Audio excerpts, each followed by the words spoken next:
It is Monday, June 6th, 2022. This is another edition of Baseball Today, presented to you by our good friends over at Shady Rays.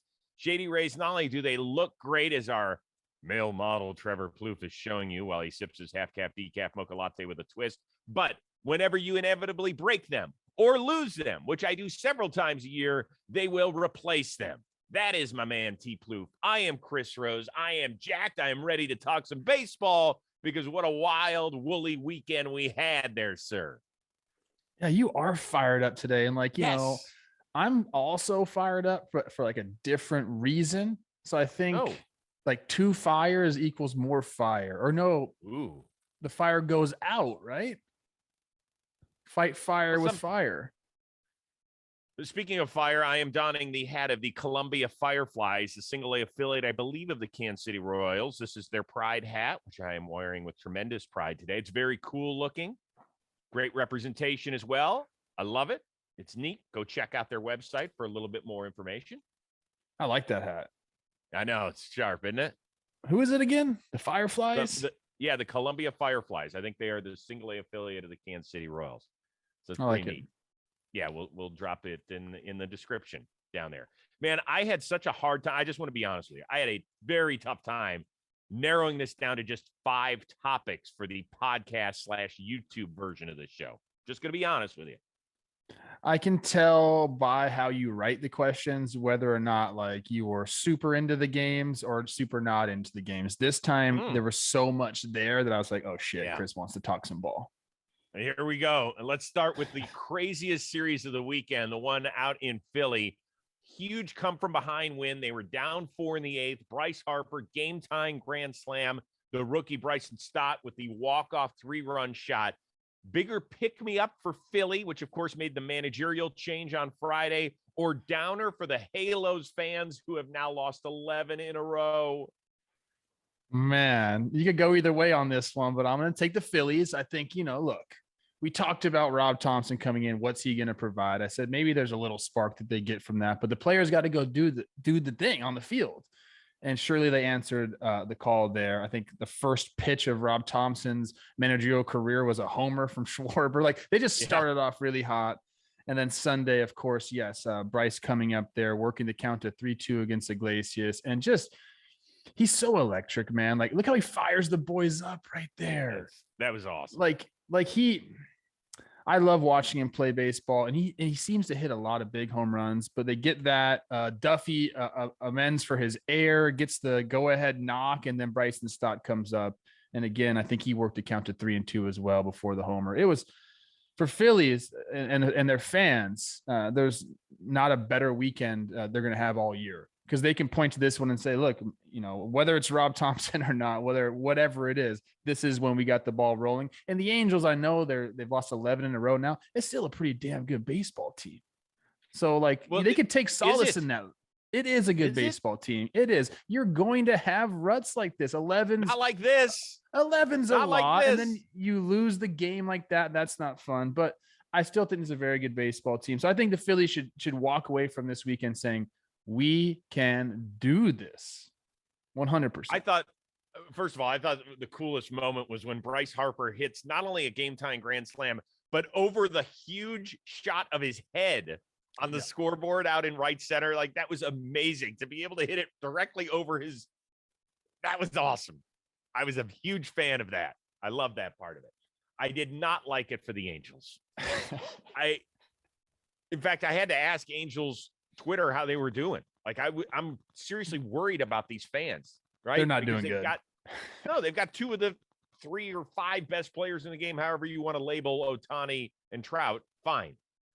And you feel like, even though they're just barely out of the wild card at this point, that it just feels over. You're like, oh God, I can't believe it. It's early June, but you have that mentality. And then when you look at their next 3 series, they have to play Boston starting tonight. Then they have to play the Mets after that. And oh, by the way, they have to play the Dodgers after that. You're like, holy shit, we can really lose 20 in a row if we're not careful. They're not going to, but that's how you feel as a fan. Well, they were riding high. I think they were 27-17 before this 11-game streak. So, you're feeling good. It's like, when Bitcoin was at 64,000, people are stoked about that. Then boom, gets cut out right from under you. So look, it's not fun right now for Angels fans, but I do believe, like I said, this is a very good baseball team. Things like this do happen. There's sunnier days coming throughout the summer. Well, that's only because they live in Anaheim. Stop it. Stop. Well, I mean, Trout. Oh, did you ever think you would see a day where Mike Trout would go 0 for 26? Yeah, it's baseball, dude. Even Mike Trout. This is actually a great learning tool, teaching tool, if you will, for baseball kids out there. Like, you're gonna struggle. Even Mike Trout struggles. Even Ohtani will struggle. Like, the best players in the world struggle because it's a hard game.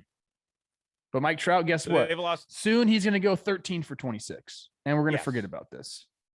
And I hope it starts tonight for them. Nothing against the Boston Red Sox, but man, I hate it when we talked about it earlier this year when the Cincinnati Reds are 3-22. I was like, I hate it for them. I'm not a Reds fan, but I hate it for them. I don't want every team to go 81-81. I know there's going to be ups and downs, but man, long losing streaks and shit, that sucks. If you asked Angels fans before the season and you said June 6th, you're going to be right at 500, would you take it? I think they'd say yes. You can't do that because you've already been through the ups I can do whatever I want. But you can't do that. You can't say so. If the Yankees lose their next 20 or their next 10 or whatever, and they're still 20 games over 500 or what, you're going to say to the Yankees Twitter, well, if you were this and that through the middle of June, no, they'd be pissed off. So the Angels fans have every right to be pissed off. All right, fine. Angels, you stink. You are who we thought you are. Is that what you want me to say? No. Golly. No. Channeling your late Dennis Green. Thank you. Good luck. Father's Day is right around the corner. And if, I'm a dad, I've got a lot of good things. So what do my kids, what do they want to get me? How about Manscaped? That's right. It is designed with fathers in mind. It's got the Performance Package 4.0. It is here just in time for Dad's special day. Now, inside the package, you're going to find the Lawnmower 4.0 trimmer, the Weed Whacker ear and nose hair trimmer, the Crop Preserver ball deodorant, the Crop Reviver toner, the Performance Boxer briefs, and a travel bag to hold all the goodies in there. First off, let's start with the Lawnmower 4.0. It's going to be the official MVP of Father's Day. It's the 4th generation trimmer. It features a cutting edge ceramic blade to reduce grooming accidents. How many times have you been down there and all of a sudden you're like, damn, that does not happen here with the Lawnmower 4.0. Plus, how many dads do you know that use the same trimmer for their face and their boys? That is a no-no. We do not do that. We use the Lawnmower 4.0. It's going to make you feel so good. I promise you. And one other thing, I told you about it earlier. They've got the Boxers. They're the 2.0 version. They're here to save every father from the uncomfortable summer heat. These new Boxers are packed with the revolutionary features, including the jewel pouch. So they cradle the boys and they take care of you. Plus, whenever I put those little things on and it says Manscaped, Michelle looks at him. She's like, yeah, bro, it's go time. So get 20% off and free shipping with the code baseball today at manscaped.com. That's 20% off and free shipping at manscaped.com. Use the code word baseball today. Shake what your mama got you? Nah, you shake what your daddy got you. Mets and Dodgers, they split a really interesting 4-game series in Los Angeles. What is the biggest thing that you learned? I think that the Mets are dogs. And I misread this team, and it's gonna haunt me all season long. This is like Say it louder Giants for the people in the back. Say it louder for the people in the back. Mets Twitter who thinks that you hate them. The Mets are absolute dogs, going in, losing the first 2 games of the series, only to come back and win the next 2 at Chavez Ravine. Sans, DeGrom, Scherzer, McGill, McCann is out, right? Like, to go in and get those 2 victories, a 4-game split is all they could hope for in that series. And they did it in, a way too, that I think just shows that mentality. I mean, I don't give credit to a lot of managers all the time, but Buck making a great call, bringing in Diaz to face the heart of the Dodgers order, like that was cool. So that helped out. And then just different guys stepping up for them. Pete Alonso doing the damn thing. He hit the ball and played defense this series. They got something going, and I think it's going to be really fun to watch, coming down the stretch here. It's more than they just lost the first two and then won the next two. It's that they lost the first two and then they had to go Urias Bueller or Bueller, whatever the order was. And to win those two games was really impressive. I would agree with you there. For me, it's Pete Alonso. I really think we might see the first New York Mets MVP of the regular season. I think it's possible. With his swing, he can go into prolonged slumps, right? He could have an 0 for 26 Trout around the corner. It could happen. But he's talked about really working on becoming a more disciplined hitter, and I think it is showing up, right? He's leading the show in RBIs. I know some people aren't big RBI fans, but I still think there's some value in driving in runs. Of course there is. Who is not an RBI fan? I don't want to talk to those people. Well, you could. Boog Sciambi's a good friend of mine. We had him on the show last week, and he and I had a 10-minute discussion about it. So, yeah, and I understand it's circumstantial. That's why. I mean, well, it's understandable because driving in runs is predicated sometimes on how good the guys are in front of you, and not. But I do believe that there's an art to driving in runs, but that's not here nor there with this discussion. So he's tied for the NL lead in homers. He leads the show in RBIs. He has 7 career homers in 12 games in Chavez Ravine. Is there any question the dude's going to be the first three-peat champion of the home run derby? He's going to go out there. He's going to be, first of all, forget about ripping off his jersey. In LA, when they are doing the home run derby at 5 o'clock local time, he ain't even going to be wearing no fucking jersey. He's going to go shirtless. He's going to be bronzed. Get in the tanning booth before you come out here, Pete, because this sun out here will burn you. Make sure you lather up, put it all over your body. Want to protect yourself from turning beet red, because he might look like this at home run. But I'm telling you, dude, I think he might win the MVP. You are fired up today. I love it. I've gone back and forth with Pete. I don't know Pete. I wish I did. But the more you watch the guy play and the intensity that he brings to the field, and then he's got a fun side too. And honestly, like everything that comes up, he kind of says the right things. Like I just like the guy. I like watching him play, and he hits the shit out of the ball. He really does hit it hard, man. He's just a fun all around watch. So I don't know about MVP. That'd be great. I mean, I wouldn't dislike that to happen, but definitely this Mets team has got something going on, man. They really, really do. And for people that are going to write in the comments, Rosie's not even the MVP right now. I would agree with you. I think that Paul Goldschmidt and I think Manny Machado have been better. And I think you could even make a case for a Bryce Harper. And so even though the team's not good, and some other guys. So I'm just saying he has a chance to be. I believe the best the Met has ever finished is runner-up 3 times. Give me a guess give me one of the 3 names that's been a runner-up for an MVP. Is that real? It's got to be Doc Gooden and Strawberry, right? Strawberry's one. He finished up runner-up to Kirk Gibson in 88. And that was the year that Gibson did not have MVP numbers, but because of the difference he made on the team, he got the award. Okay. Gooden didn't get it like for his rookie year or whatever. No, but somebody else was the runner-up. He's still connected with the Mets.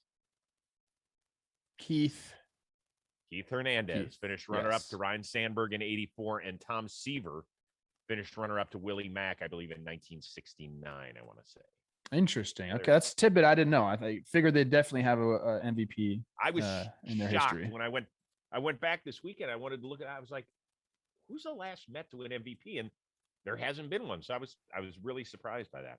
Baseball Today presented to you by these guys, Shady Rays, changing the way you wear sunglasses in the outdoors. They offer the best combination of fit, style, and performance without the big brand price tag. And you know what I love most about them? You're probably a lot like me. Several times a year, where did I put my sunglasses? Oh, they're under my fat ass because I just sat on them and broke them in my car. Every pair is backed by lost and broken replacements. So if you lose or you break a pair, even on day one, they will send you a brand new pair. Now, even with the crazy protection program, I'm going to tell you these shades, they have some of the best quality we've ever felt on my face. You cannot go wrong with these. In addition to that, here's something really important that they do. They provide 10 meals to fight hunger in America with every order.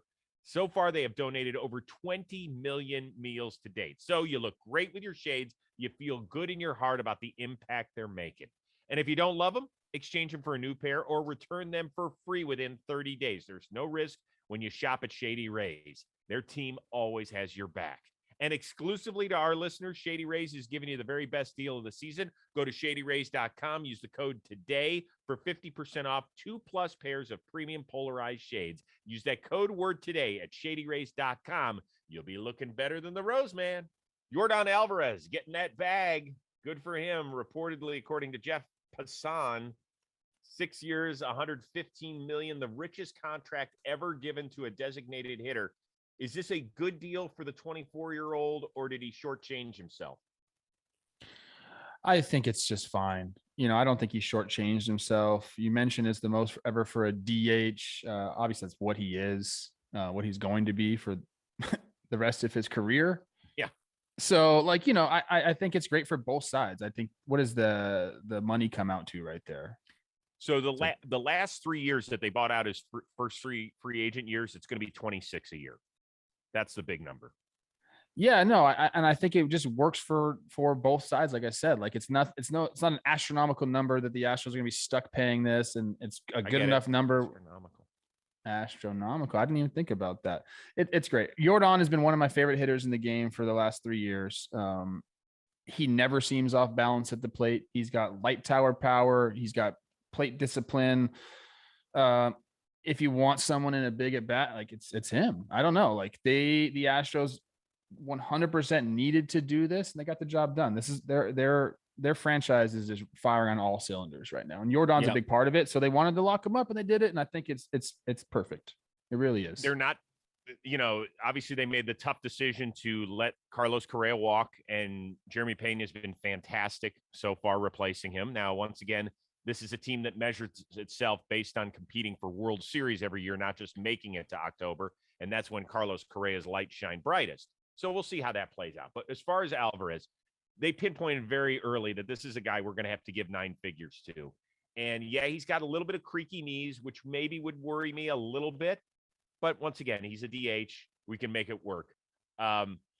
It's the 5th highest contract given to a guy who hasn't even reached arbitration eligible, which I thought was kind of fascinating.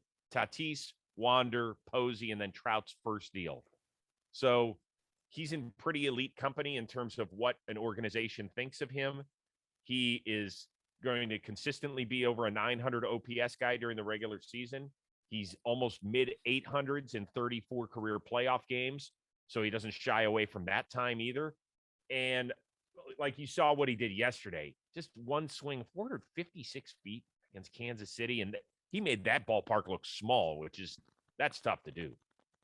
Yeah, he is an OBP guy. And especially this year, Chris, 26 walks and only 33 strikeouts with pop, like you just mentioned. Right. It's a unicorn, and it's what he is. And look, this is, you talk about, did he sell himself short at all? I don't think so, because I think he's going to be up for another deal as well. And as long as his knees hold up, which, I don't see why they wouldn't, he'll get another deal too, because he's going to be a banger for the rest of his dang career, man. There ain't no stopping this guy. You kidding me?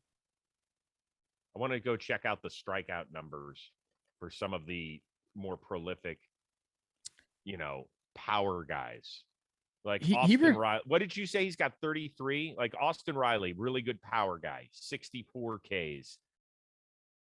Yordan's got 33 and 26 walks. 62 Ks. That's pretty impressive. Even Judge's numbers aren't terrible. He's got 21 homers and 58 strikeouts, but that just shows you the difference between Yordan Alvarez and the rest of the guys. I love what you said about him not being off balance. It's a little thing that you see as a baseball player, but makes perfect sense, because how often do we see guys taking weird swings, and he's just not one of those dudes. Yeah, I did a sequence episode on a couple of bats that he had against Garrett Cole, and Garrett Cole threw some nasty pitches to him, and he swung through him on the first at bat, but still not off balance, some sliders in the dirt. And then the next at bat, he comes back, gets the same pitches, hits him for a homer. He's able to make those adjustments at bat to a bat, even pitch by pitch. He's that good. He's one of those guys. And that's why you give him the big bucks. He's an elite hitter. Like, what is he? Would you say he's top 5 hitter in the game? Like, he's damn close. Top 10 for sure, right? Yes. Yeah. Definitely top 10. Yes. I mean, in terms of guys that can do damage, if that's what we're talking strictly about doing damage, like when you put the ball in play, are you affecting the outcome of the game? Then yes, he's top 5. Now I got to go see who's leading in OPS. And by the way, it wouldn't shock me if as a DH that he would finish in the top 5 of the MVP voting. Yeah. Just wouldn't. He could. He could because he's on a really good team that's going to run away with its division, and he's been far and away the best hitter on that team. We got 5 guys right now in the league with an OPS with a 1 daughter. He's the 5th. Right, Ward's right in front. Yeah, go ahead. Oh, okay. Well, so Ward, Judge. Is Jose there? Machado still there? Oh, he fell. Goldschmidt. Yep, that's it. Judge, Goldschmidt, J-Ram, Ward, and Alvarez, all with 1 daughters. Bryce Harper, step it up, bro. 997 OPS. That shit's whack. And unfortunately, Taylor Ward, more bad news for the Angels. He just went on the injured list with that hamstring issue. All right, next topic. And I really debated putting a bunch of different ones here. So just when you say, well, why didn't you talk about this? We considered talking about the Yankees' huge weekend, particularly their pitching staff. I debated putting in the great performances by Joe Musgrove, who took a no-hitter again into the 8th inning, and Mackenzie Gore, who has been outstanding so far. So I gave those serious consideration. However, you lost out to the men in blue again. Sometimes when we see shit that's just so weird, we have to talk about it, right? The other night we have, Dave Roberts trying to put a position player in when it's only a 5-run deficit. And here we go. I want you to listen to the announcement. By rule, a position player cannot come in the pitch unless they're down by 6 or more runs. Wow. There's another part of that. You could either be up or down by 6 or more runs. They were only down 5 at that point. And Buck Showalter kind of pointed that out to everybody. And then there was the Vic Carpazza issue with Ryan Presley on the mound Sunday in Kansas City, where in the 9th, Yordan Alvarez had been hit by a slider, I think, in the top of the 9th. And then Michael A. Taylor gets a couple from Presley that are inside, kind of waist level pitches that are tailing in, maybe to move his feet, maybe not. But Carpazza comes out. There had been no warnings given. He starts yelling at Presley, essentially. A veteran umpire yelling at a veteran pitcher. Which of these 2 umpire incidents made you scratch your head more? The Vic and Presley one is ridiculous to me. Like, I am all about not hitting batters. You know that. Like, that is my hill I'll die on. I think it's ridiculous when pitchers throw at guys just because they're, whatever. There was some stuff going on. You mentioned Yordan got hit, but Presley's going inside there. Like, what's the point of hitting Michael A. Taylor? No offense to Michael A. Taylor, but Brian Dozier had the same discussion with Joe West one time. He got a ball up and in, and he goes, "Oh, Joe, you think they're coming at me?" He says, "Dozier, you're hitting 230. Why would they try to hit you?"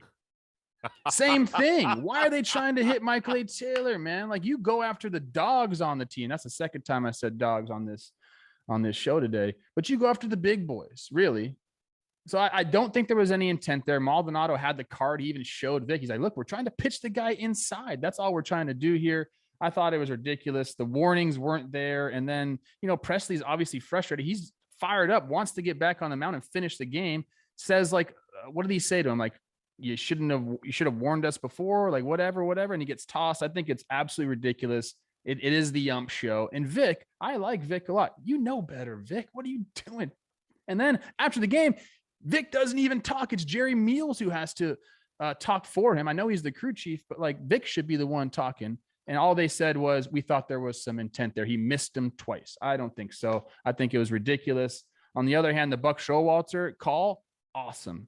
So that's twice now. I'm giving a manager credit for doing something. He wants the Dodgers to waste another arm. And I actually really like that strategy. And Buck, it seemed like, was the only guy in the whole stadium that knew that rule.